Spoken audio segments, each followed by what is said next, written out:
여러분 어떻게 어제 저녁에 잘 주무셨습니까? 요즘은 날이 더워서 저녁에 잠들기도 참 쉽지 않습니다. 올 여름은 유난히 날씨가 참 많이 어려운 것들이 있었던 것 같습니다. 7월 달에는 비가 굉장히 많이 왔죠.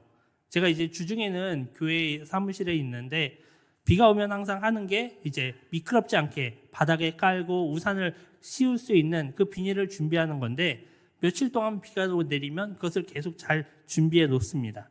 근데 그러다가 또 한 하루 이틀 비가 그치면 그것을 오전에 치웁니다. 그러면 오후에 또 갑자기 비가 내려요. 또 그럼 불이 나게 또 그것을 다시 꺼내야 되거든요. 7월 달에는 그렇게 비가 내려서 굉장히 분주했던 것 같은데 8월 달이 들어와서부터는 날씨가 너무나도 덥습니다. 그래서 정말 아침에 교회에 올 때에도 그 잠깐 걸어오는 것도 더울 정도로 날씨가 이렇게 더운 날씨가 이어지고 있습니다. 근데 여러분, 이틀 뒤 8월 8일이 무슨 절기인지 아십니까? 8월 8일이 입추입니다. 그리고 거기에서 이틀 뒤 8월 10일은 말복입니다. 원래는 말복이 오고 그 다음에 입추가 와야 되는데 올해는 절기가 어떻게 됐는지 이렇게 입추가 먼저 오고 그 다음에 말복이 옵니다.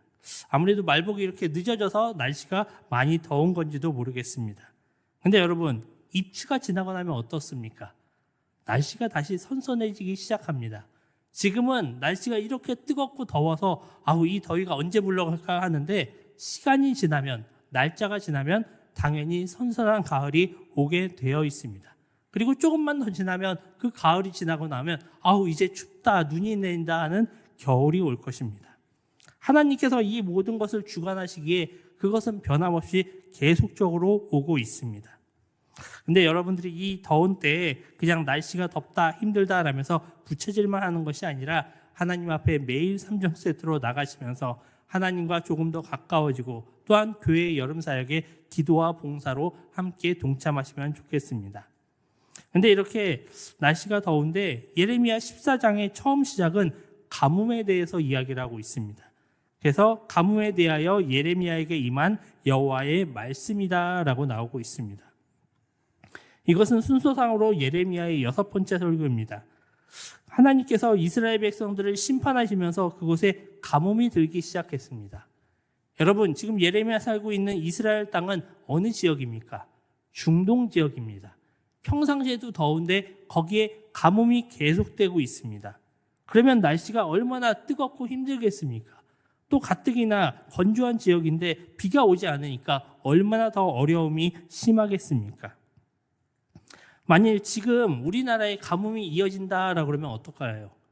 그래도 지금은 여러 가지 대비가 많이 잘 되어 있습니다. 편의점에 가서도 저희가 물을 살 수도 있을 것이고 가뭄이 계속된다라고 그러면 사람들이 저수지의 물길을 돌려서 다른 데 물을 채우기도 합니다. 예전에 어렸을 때는 단수가 되고 그러면 동네마다 물차가 다니면서 물을 공급했던 그런 기억들도 있습니다. 이렇게 지금 시대에는 그래도 가뭄이 와도 여러 가지 대책들이 있고 우리가 그것을 대비할 수 있는데 지금 예레미야 살고 있는 이 시대 가운데 가뭄이 이어진다라고 그러면 그 당시엔 어떻게 대처를 했을까요? 그 당시엔 대처할 수 있는 방법이 거의 없었습니다. 단지 그들이 할 수 있는 것은 자신이 믿고 있는 신을 향하여 비를 달라고 기후제를 드리는 것밖에 없었습니다. 그런데 이 기후제를 언제까지 드릴까요? 비가 올 때까지 계속 기후제를 드려야 됩니다. 그래야 비가 오면 하나님이 응답하신다라는 것을 알게 되는 것이고 비가 오지 않으면 우리의 정성이 모자랐나 보다, 우리의 제사가 부족했나 보다 하면서 하나님 앞에 더 기도하며 나아가는 것입니다. 그런데 지금 이 가뭄은 그냥 날씨 가운데 오는 가뭄이 아니라 이스라엘 백성이 범죄하여서 하나님이 그들에게 벌로 주시는 가뭄입니다. 그렇기 때문에 이것은 쉽게 끝날 것도 아니고 그들이 기후제를 드려도 하나님이 거기에 대해서 응답하지도 않으십니다. 그래도 백성들은 어떻게 합니까? 그들이 할 수 있는 것은 하나님 앞에 부르짖고 나아가는 것밖에 없기 때문에 그들은 계속적으로 하나님 앞에 간구하며 나아갑니다. 그래서 14장 8절과 9절을 보면 이렇게 나옵니다. 이스라엘의 소망이시오 고난당한 땡의 구원자시여 어찌하여 이 땅에서 거류하는 자 같이 하룻밤을 유숙하는 나그네 같이 하시나이까? 어찌하여 놀란 자 같으시며 구원하지 못하는 용사 같으시나이까? 여호와여, 주는 그래도 우리 가운데 계시고 우리는 주의 이름으로 일컬음을 받는 자이오니 우리를 버리지 마옵소서. 지금 우리가 하나님의 백성이라고 이야기를 하고 있는 것입니다. 그래서 우리가 잠깐 지나가는 나그네가 아니라 우리는 하나님의 백성이니까 지금 이 고난을 빨리 걷어가시옵소서, 빨리 비가 내리게 하시옵소서라고 이야기하고 있습니다. 이렇게 이스라엘 백성들은 하나님 앞에 간절히 기도하며 하나님을 찾고 있습니다. 제발 자신들을 버리지 말아달라고 간절히 매달리고 있습니다. 근데 거기에 대해서 하나님은 여전히 답이 없으십니다. 변함이 없습니다. 그러자 이스라엘 백성들은 점점 더 초조해집니다. 그런데 하나님은 이런 이스라엘 백성들에게 다시 한번 이야기를 하십니다. 11절에 보면 예레미야 선지자에게 하나님이 이렇게 이야기합니다. 여호와께서 또 내게 이르시되 너는 이스라엘 백성을 위하여 복을 구하지 말라라고 이야기합니다. 이 이야기는 하나님께서 이미 예레미야에게 똑같은 이야기를 몇 번 하셨습니다. 지금 예레미야서 전반적에 보면은 하나님께서 이스라엘 백성들을 벌하시고 계시고 그것으로 인하여서 백성들이 하나님 앞에 간절히 기도합니다. 그리고 하나님 앞에 간절히 기도하는 그 기도를 예레미야가 대신하여 드리고 있습니다. 그런데 하나님은 더 이상 이 백성을 위하여 복을 구하지 말라, 이 백성을 위하여 기도하지 말라라고 하고 있습니다. 이것은 무슨 의미입니까? 너희가 기도하여도 소용이 없다. 내가 이미 그들을 벌하기로 작정하였기 때문에 너희가 기도하여도 이 벌은 멈추지 않을 것이다 라고 합니다. 그래서 12절에 보면 아예 이렇게 이야기하십니다. 그들이 금식할지라도 내가 그 부르짖음을 듣지 아니하겠고 번제와 소제를 드릴지라도 내가 그것을 받지 아니할 뿐 아니라 칼과 기근과 전염병으로 내가 그들을 멸하리라 라고 합니다. 하나님께서 아예 귀를 닫고 듣지 않으시겠다라는 것입니다. 우리가 기도하면 하나님이 들으시고 응답하셔야 되는데 아무리 기도하고 제사를 드리고 번제와 소제를 드릴지라도 그것을 받지 않고 오히려 칼과 기근과 전염병으로 그들을 멸하리라라고 하십니다. 하나님께서 이렇게 이스라엘 백성에게 분노하시는 이유가 무엇입니까? 바로 그들이 하나님의 말씀을 어겼기 때문에, 불순종하기 때문에 하나님이 참고 참으시다가 그들을 벌하시는 것입니다. 그러면 이 가운데서 예레미야는 어떻게 해야 될까요? 솔직히 예레미야는 하나님의 말씀을 그대로 순종하면 됩니다.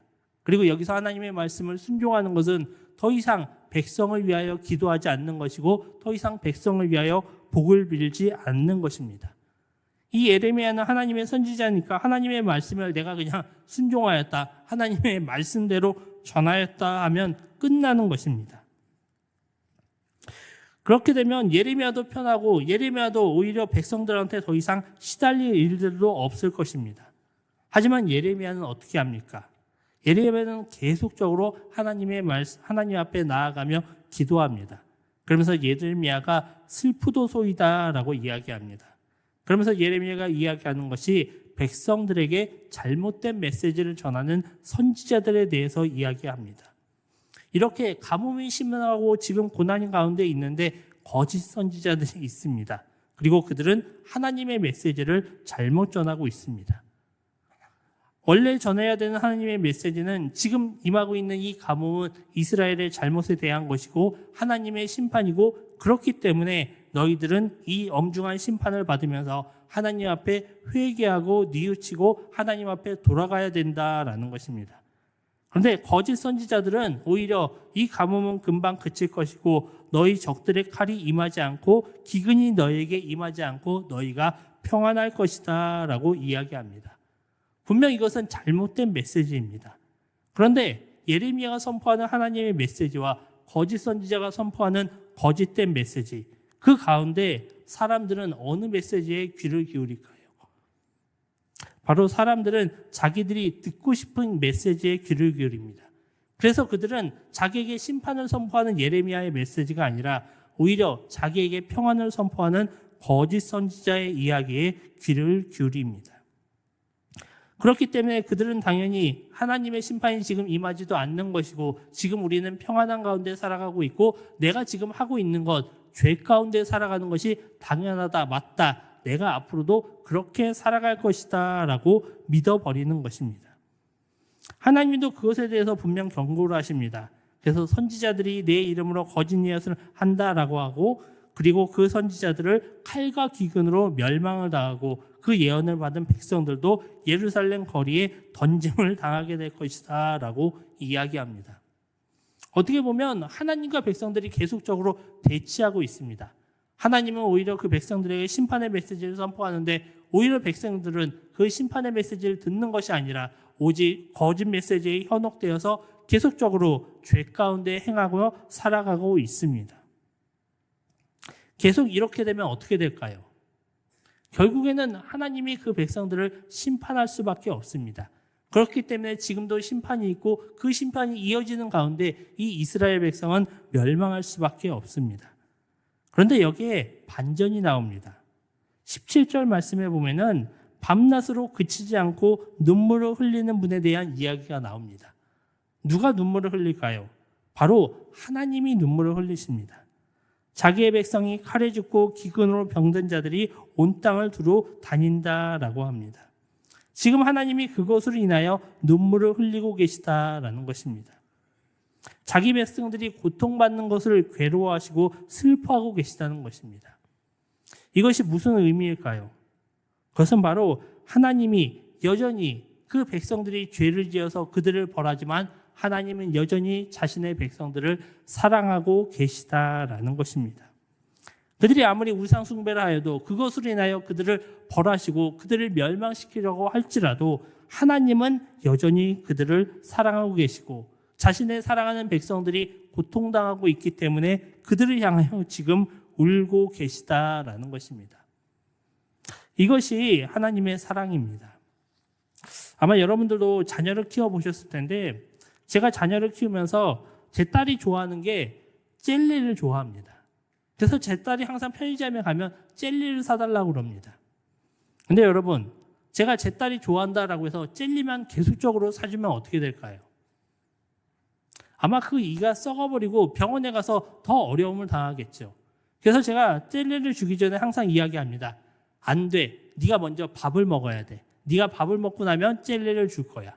그리고 젤리를 먹고 나서도 아니야, 너는 양치를 해야 돼. 양치를 안 하면 잘 수 없어 라고 이야기를 합니다. 아이는 둘 다 싫어합니다. 밥을 먹기도 싫어하고 밥보다는 맛있는 젤리를 먹기를 원하고, 젤리를 먹고 나면 그냥 빨리 자기를 원합니다. 양치하기도 싫어합니다. 그런데 저는 제 자녀를 사랑하기 때문에 자녀에게 그 두 가지를 결코 포기할 수 없습니다. 제가 그 두 가지를 포기하고 자녀에게 계속적으로 젤리만 주면 어떨까요? 결국 그 자녀가 치과에서 더 큰 고통과 어려움을 당할 것을 알기 때문에 저는 제 자녀를 사랑해서 제 자녀가 싫어해도 너는 꼭 밥을 먹어야 돼, 너는 꼭 양치를 해야 돼 라는 이야기를 계속적으로 반복해서 합니다. 하나님도 이스라엘 백성들을 사랑하십니다. 그렇기 때문에 너희가 죄 가운데 살아가야 돼. 네가 우상 숭배하는 것 네가 하고 싶은 대로 해. 네가 그냥 원하는 대로 세상 가운데서 그렇게 살아가라는 것이 아니라 네가 그 길에서 돌이켜야 돼. 네가 나의 말씀대로 살아야 돼. 너희가 더 이상 그 죄를 짓지 않아야 돼 라고 계속적으로 이야기하고 있습니다. 그리고 이제 그 백성을 사랑하는 하나님의 마음을 안 예레미야는 무엇을 합니까? 이제 그가 하나님 앞에 다시 한번 간청을 합니다. 그래서 19절 말씀에 보면 주께서 유다를 온전히 버리시나이까? 주의 심령이 시온을 싫어하시나이까? 어찌하여 우리를 치시고 치료하지 아니하시나이까? 우리가 평강을 바라도 좋은 것이 없고 치료받기를 기다리나 두려움만 보나이다 라고 이야기합니다. 이제 예레미야는 하나님이 이스라엘 백성들을 사랑하시는구나 라는 것을 다시 한번 알았기 때문에 다시 한번 하나님 앞에 간청을 합니다. 어찌하여 그 백성들을 버리십니까? 그들을 버리지 마십시오. 그들을 다시 붙잡아 주십시오 라고 이야기합니다. 예레미야는 선지자였습니다. 하지만 또한 그는 백성들을 위한 중보자였습니다. 그렇기 때문에 하나님의 백성들이 하나님의 말씀에 불순종하여서 하나님의 심판을 받고 있을 때 그 백성을 다시 회복시키기 위해서 그는 하나님 앞에 간절히 기도하고 그 백성들을 위하여 중보하고 있습니다. 그러면 이 중보자가 어떤 것을 합니까? 그 뒤에 나오는 말씀을 보면 먼저 백성들의 죄를 자백합니다. 우리의 악과 우리 조상의 악을 인정하고 있습니다. 우리가 주께 범죄하였다라고 이야기하고 있습니다. 여러분, 지금 세상도 보면 지금 세상에도 여러 가지 악들이 너무나도 많이 퍼지고 있습니다. 어제 오늘 뉴스를 보면 끔찍한 일들이 너무나도 많이 벌어지고 있습니다. 자신의 현실이 비참하다고 모르는 사람에게 칼을 휘둘리겠다고 사람을 죽이겠다고 협박을 하고 실제 사람이 많은 공공장소에서 그 일들을 행하는 일들이 일어나고 있습니다. 뉴스에서는 그것을 막기 위해 경찰이 배치되고 장갑차까지 동원되는 모습들이 보입니다. 근데 아무리 경찰들이 많이 배치된다라고 해서도 그것들을 다 막을 수 있을까요? 그렇지 않습니다. 지금 이 시대에 왜 그렇게 사람들이 분노가 많고 악한 것들이 많고 그것을 분출하지를 못하여서 그렇게 다른 사람을 해하는 것으로 그것을 분출하려고 그럽니까? 지금 시대의 또 악은 사람들이 자기가 우상을 섬기는 것들이 너무나도 많기 때문입니다. 지금 시대의 우상은 물질입니다. 또한 권력이 나의 우상이 되기도 합니다. 또한 자녀가 나의 우상이 되는 경우들이 너무나도 많습니다. 또 사람들은 그렇기 때문에 그것을 얻기만 하면, 내가 그것을 가지기만 하면 내가 행복할 수 있다라고 착각합니다. 근데 많은 사람들이 그것을 얻기 위해서 수고하고 노력하고 살아가지만 실제 그것을 얻는 사람들은 몇 명이 되지 않습니다. 그러면 그것을 얻은 사람들은 정말 행복하고 만족하며 살아갈까요? 그렇지 않습니다.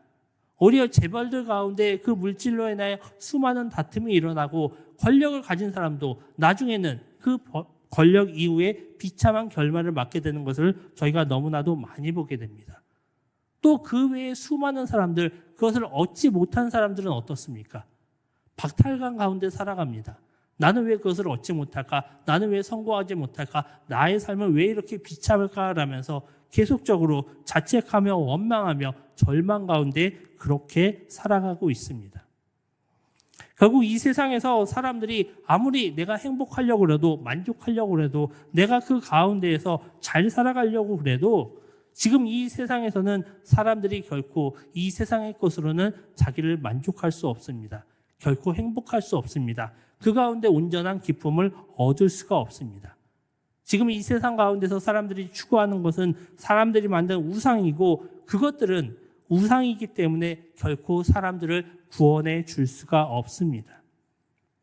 그것들을 막고 사람들을 구원시킬 수 있는 것은 하나님밖에 없습니다. 하나님 앞에 나아가는 복음밖에 없습니다. 세상이 이야기하는 세상의 물질과 성공이 우리를 행복하게 하는 것이 아니라 하나님이 만드신 우리 피조물 인간은 하나님 앞에 돌아감으로 하나님을 만나고 하나님 앞에 예배하고 하나님과 교제함으로써만 만족하고 행복할 수가 있습니다. 그렇기 때문에 하나님은 우리에게 예수 그리스도를 보내주시고 우리가 하나님 앞에 나아갈 수 있도록 하여 주셨습니다. 그런데 사람들은 어떻습니까? 계속적으로 세상의 메시지에 귀를 기울입니다. 그것이 편하기 때문에, 그것이 즐겁기 때문에, 다른 많은 사람들이 그렇게 살아가기 때문에 당연히 나도 그렇게 살아가고 싶다라면서 그렇게 살아가고 있습니다. 지금 이 우상 숭배를 하다가 벌을 받고 있는 이스라엘 백성들에게 지금 예레미야는 중보자로서 너희가 하나님 앞에 돌아가야 된다, 너희의 죄를 회개해야 된다라고 이야기하고 있습니다. 지금 성경에 나오는 이 시대의 이스라엘 백성들에게는 예레미야가 중보자로 섬기고 있다라고 하면 지금 죄악이 가득한 이 세상 가운데에는 누가 세상 사람들의 중보자가 되어야 되겠습니까? 바로 먼저 믿은 우리들이 세상 사람들을 위한 중보자가 되어야 됩니다.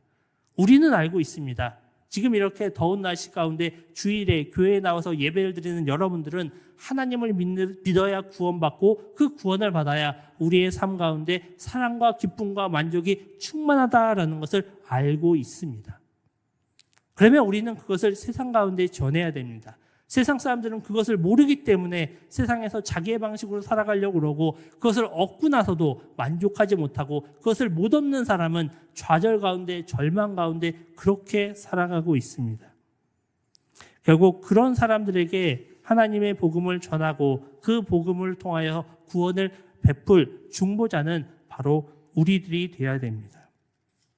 그래서 하나님이 예레미야를 들어 쓰신 것처럼 우리들도 세상 사람들에게 계속적으로 하나님의 복음을 전하고 나아가야 됩니다.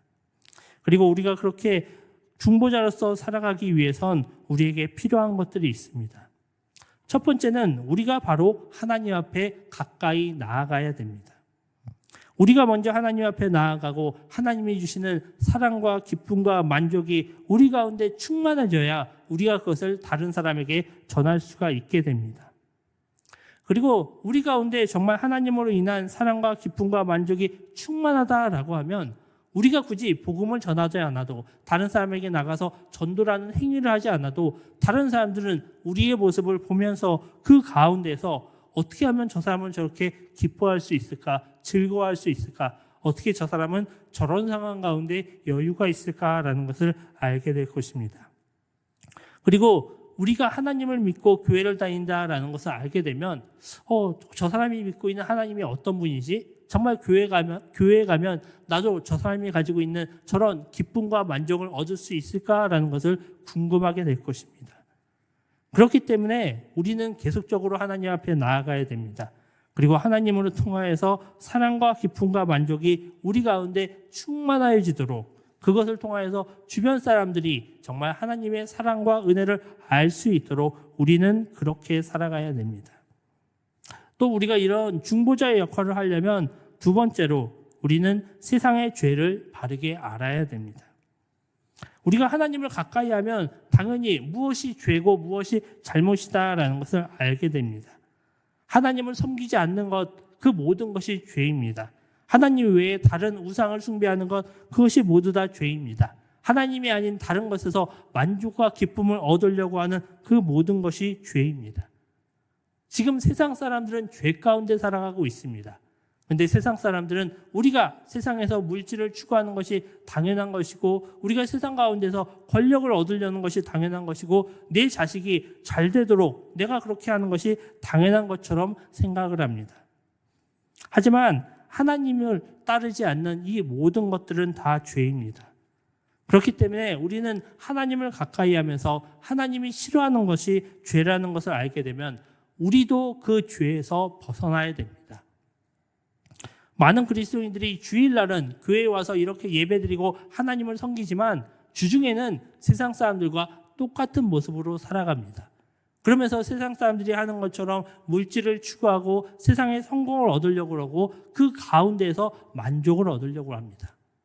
물론 우리가 세상 가운데 살아가고 있기 때문에 우리에게 물질이 필요합니다. 우리가 열심히 일해서 돈을 벌어야 됩니다. 또 우리가 세상적으로 권력을 얻고 높아지려는 것들도 우리가 어느 정도 해야 될 필요들이 있습니다. 또 세상이 우리에게 주는 만족과 기쁨도 분명히 있습니다. 하지만 우리는 그것이 1순위가 아니라는 것을 알아야 됩니다. 세상의 것으로 우리가 영원히 만족할 수 없고 기쁨을 얻을 수 없습니다. 세상 것을 얻는다라고 해서 우리가 그것으로 인하여 구원을 받는 것은 결코 아닙니다. 우리는 이미 하나님을 믿었기 때문에 하나님으로 인하여 구원을 받았기 때문에 세상 가운데서 하나님이 주시는 사랑과 기쁨과 만족을 얻을 수 있게 된다라는 것입니다. 그렇기 때문에 우리는 세상 사람들과는 다르게 세상에서 만족과 기쁨을 얻으려고 하는 것이 아니라 우리가 하나님 앞에 나아가며 하나님이 주시는 사랑과 기쁨과 만족을 얻고 나서 우리가 세상 가운데서 우리의 역할을 하며 살아가야 됩니다. 그리고 또 세 번째로 우리가 해야 될 것은 우리는 우리 주변에 있는 불신자들을 하나님의 시각으로 바라봐야 됩니다. 예레미야는 자신만 구원을 받을 수 있었습니다. 하나님은 계속적으로 예레미야에게 네가 더 이상 복을 빌지 말라, 너가 더 이상 기도하지 말라라고 이야기합니다. 하나님이 이스라엘 민족을 다 멸하시고 예레미야만 구원을 받을 수 있었습니다. 오늘 본문 바로 다음에 나오는 15장 1절의 말씀도 보면 여호와께서 내게 이르시되 모세와 사무엘이 내 앞에 섰다 할지라도 내 마음은 이 백성을 향할 수 없나니 그들을 내 앞에서 쫓아내보내라 라고 이야기합니다. 하나님께서는 여전히 이스라엘을 향한 심판을 계속적으로 행하시겠다라는 것입니다. 그런 상황 가운데서 예레미야는 나는 하나님을 믿으니까 나는 구원받으니까 나는 상관없어 라고 할 수도 있습니다. 하지만 예레미야는 어떻게 합니까? 그는 끝까지 하나님 앞에 계속적으로 이스라엘 백성들을 위하여 기도하며 나아갑니다. 오히려 그들을 구원하기 위해서 하나님 앞에 계속적으로 간청하고 있습니다. 그래서 우리들도 정말 예레미야처럼 이 불신자들을 긍휼한 마음으로 바라봐야 됩니다. 세상적으로 볼 때에는 안 믿는 사람들이 더 잘 사는 것처럼 보일 수도 있습니다. 우리보다 더 많은 것들을 가질 수도 있습니다. 오히려 주일날 그것이 그 사람들은 자신이 가진 것으로 더 좋은 것을 먹고 더 좋은 것을 가지고 그렇게 여유를 부리며 살아가는 모습이 부러워 보일 수도 있습니다. 하지만 예레미야는 지금 이스라엘 백성들이 죄 가운데 그들이 망할 수밖에 없다는 것을 알았습니다. 그렇기 때문에 그는 끝까지 하나님 앞에 기도하며 나아갔습니다. 우리도 지금 세상 사람들이 그렇게 세상적으로 보기엔 잘 사는 것처럼 그들이 만족하는 것처럼 행복하는 것처럼 보이지만 결국 그들의 마지막은 멸망일 수밖에 없고 우리가 하나님을 믿어야지만 구원을 받는다라는 것을 기억해야 됩니다. 그리고 마지막으로 중보자는 정말 예레미야처럼 그들을 위하여 계속적으로 기도해야 됩니다. 아마 불신자를 위하여 전도해 보신 분들은 아실 것입니다. 내가 한번 복음을 전하면, 내가 사역 일을 한번 잘 이야기하면, 내가 전도 폭발 이야기를 몇 시간 동안 다 하면은 사람들이 바로 복음을 받아들입니까? 그러지 않습니다. 내가 복음을 한 번 전하고 두 번 전하고 세 번 전화해도 사람들의 마음은 별로 변하지 않습니다. 내 주변에 가까운 불신자가 있습니다. 내가 정말 저 사람을 전도하고 싶어서 저 사람을 위하여 기도합니다. 내가 그럼 하루 기도하고 일주일 기도하고 한 달 기도한다고 해서 그 사람의 마음이 금방 바뀝니까? 그러지 않습니다. 우리가 전도할 때에는 정말 그 사람이 변하기까지 기도해야 되는 것이고 그것은 하루 이틀, 1년, 2년에 해결되는 것이 아니라 10년, 15년, 20년이 걸릴 수도 있습니다. 하지만 예레미야는 왕이 4번 바뀔 동안 자기의 삶이 끝날 때까지 결국 이 이스라엘 백성들을 위하여 기도하기를 포기하지 않았습니다. 그래서 그는 하나님 앞에 계속적으로 간구하고 기도하였습니다. 심지어 그 나라가 망하게 되었고 그들이 포로로 끌려가서도 예레미야의 기도는 결코 멈추지 않았습니다. 우리도 우리 주변의 불신자를 전도한다라고 할 때, 그들을 위하여 중보한다라고 할 때는 그냥 내가 몇 번 하고 아니면 내가 1년 동안 이 사람을 위해서 기도하고 2년 동안은 또 다른 사람을 위해서 기도하고 라는 것이 아니라 우리는 그들이 하나님 앞에 돌아올 때까지 끝까지 기도해야 됩니다. 계속적으로 기도해야 됩니다. 하나님이 그 일을 위하여 바로 우리를 중보자로 부르셨기 때문입니다. 저희가 이 예레미야를 보면서 정말 하나님과 백성 사이에서 하나님은 계속적으로 멸망을 선포하고 그 백성을 심판하시지만 오히려 그 백성을 위하여 계속적으로 하나님 앞에 기도하는 예레미야를 다시 한번 잘 보시기를 원합니다. 그리고 그 중보자의 역할을 지금 이 시대에 우리들이 해나갈 수 있기를 원합니다. 여러분 주변에도 보면 분명 불신자들이 있을 것입니다. 때로는 회사 동료들 가운데 그런 분들이 있을 수 있고 친척 가운데 그런 분들이 있을 수 있습니다. 가까운 이웃 가운데, 친구 가운데 그런 분들이 있을 수 있습니다. 어떤 분들은 가족 가운데 아직 하나님을 믿지 않는 불신자가 있을 수도 있습니다. 그러면 우리의 역할은 무엇입니까? 나만 주일날 교회에 와서 시원한 에어컨 밑에서 예배드리고 끝나는 것이 아니라 우리는 그 불신자를 위해서 계속적으로 중보해야 됩니다. 그들이 그 길의 마지막이 멸망이고 심판이라는 것을 알기 때문에 우리는 그들이 하나님 앞에 돌아올 수 있도록 하나님을 믿고 구원받을 수 있도록 그들이 세상 가운데서 만족을 얻기 위하여 노력하지만 그 만족을 얻지 못하는 것이 아니라 그들이 하나님을 만남으로 사랑과 기쁨과 만족이 그들 가운데 충만하기를 우리는 끝까지 중보해야 됩니다. 정말 저희가 우리 주변에 있는 불신자를 위하여 계속적으로 중보하실 수 있기를 원합니다. 그리고 우리 영광교회 교우들이 그렇게 우리 주변의 불신자를 위해서 중보할 때 이 영광교회가 있는 주변 지역이 변화되고 바뀔 것입니다. 저희는 그 일을 위해서 부름받았습니다. 그 일을 위해서 영광교회가 지금 이 자리 가운데 서 있습니다. 정말 우리가 예레미야처럼 앞으로도 하나님의 말씀을 계속적으로 전하며 주변에 하나님의 복음을 전하는 중보자의 삶을 살아가실 수 있기를 원합니다.